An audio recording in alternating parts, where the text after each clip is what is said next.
This is a callous murder. This is a murder that has occurred in an area that has been the subject of a number of murders in the past. We need the help of the community to assist us. We are out there on an ongoing basis, but we need the help of the community, and in particular I'm appealing to the community to come forward and help us with this investigation.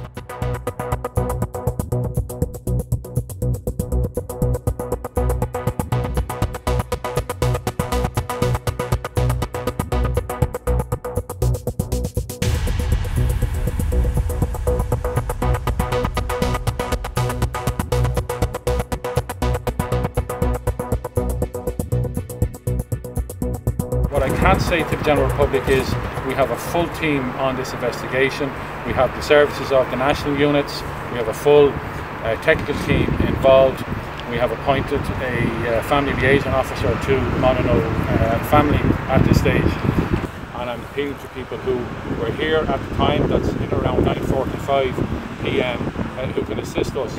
And it's very important to understand that whatever information you may have, no matter how small it is, let us make the decision as to how valuable that information is in the overall investigation. Following the shooting, witnesses are indicating to us that a male left the scene, no better described than in dark clothing. We don't know the direction of travel at this stage, and that's why we're appealing to our people, to witnesses out there, to inform us as to where this person likely to have gone. Subsequently to the shooting, at approximately 12:07 p.m. or 12:07 a.m. we located a vehicle. It's a Renault Tango vehicle, registration number 10D126064.